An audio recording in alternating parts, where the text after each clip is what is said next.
ഒരാൾക്ക് വേണ്ടി ദുആ ചെയ്യുമ്പോൾ നമ്മുടെ ആവശ്യങ്ങളും അക്കൂട്ടത്തിൽ പരിഹരിക്കപ്പെടും എന്ന് പറഞ്ഞത് ബഹുമാനപ്പെട്ട ഇമാം ഗസ്സാലി റളിയല്ലാഹു അൻഹു ആണ്.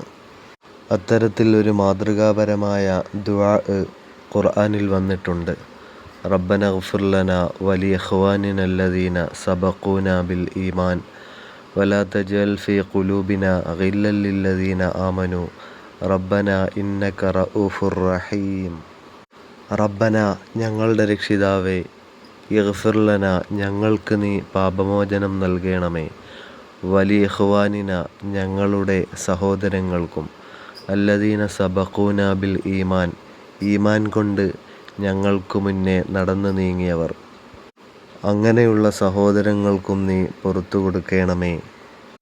നബി സല്ലല്ലാഹു അലൈഹി വസല്ലമ തങ്ങൾ പറഞ്ഞു, 3 പേരുടെ പ്രാർത്ഥനയെ നിങ്ങൾ സൂക്ഷിക്കണം.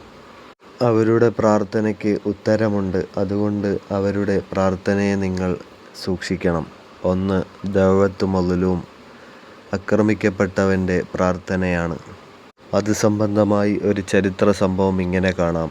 മുആദ് ബിൻ ജബൽ റളിയല്ലാഹു അൻഹുവിനെ യമനിലേക്ക് ഗവർണറാക്കി അയച്ചപ്പോൾ നബി സല്ലല്ലാഹു അലൈഹി വസല്ലമ തങ്ങൾ കൊടുത്ത നിർദ്ദേശമാണ് ഇത്തഖി ദഅവത്തൽ മദ്ലൂം, ആക്രമിക്കപ്പെട്ടവരുടെ പ്രാർത്ഥന സൂക്ഷിക്കണേ മുആദേ റളിയല്ലാഹു അൻഹു. കാരണം നിങ്ങളുടെ ഭരണത്തിന് കീഴിൽ ആർക്കെങ്കിലും അനീതി അനുഭവിക്കേണ്ടി വന്നാൽ അതും അക്രമമാണ്. ശാരീരിക പീഡനങ്ങൾ മാത്രമല്ല, പരദൂഷണം, ഏഷണി, ആക്ഷേപം പോലെയുള്ള മാനസിക പീഡനങ്ങളും അക്രമമാണ്, അനീതിയും അക്രമമാണ്. മറ്റൊന്ന് ദഅവത്തു മുസാഫിർ, യാത്രക്കാരൻ്റെ പ്രാർത്ഥന. അപ്പോൾ ഒരാൾ യാത്ര പോകുമ്പോൾ ഹലാല് ഹറാമുകളെ തൊട്ട് ഒരുപാട് സൂക്ഷിക്കേണ്ടി വരും. നിസ്കാരം നിലനിർത്തണം, ഹറാമായ ഭക്ഷണങ്ങൾ കഴിച്ചുകൂടാ, അനാവശ്യ കാര്യങ്ങളിൽ ഏർപ്പെടാതെയൊക്കെയുള്ള യാത്രകൾ ത്യാഗപൂർണമാണല്ലോ.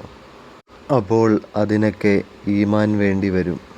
അപ്പോൾ ഹറാമുകളെയൊക്കെ സൂക്ഷിച്ചുകൊണ്ട് യാത്ര ചെയ്യുന്നവന് തഖ്വ ഉണ്ട്, ഈമാനുണ്ട്. അങ്ങനെയുള്ളവരുടെ പ്രാർത്ഥന സ്വീകരിക്കപ്പെടുന്നതാണ്. അപ്പോൾ വിദേശയാത്രയാകട്ടെ അല്ലെങ്കിൽ ഹജ്ജ് യാത്രയാകട്ടെ, ഏത് യാത്രക്കാരനാണെങ്കിലും അയാളോട് ദുആ കൊണ്ട് വസിയത്ത് ചെയ്യേണ്ടതുമാണ്. മറ്റൊന്ന്, മൂന്നാമത്തേത് ദഅവത്തുൽ വാലിദി അലാ വലദിഹി, മാതാപിതാക്കൾ സന്താനങ്ങൾക്കെതിരായി നടത്തുന്ന പ്രാർത്ഥന.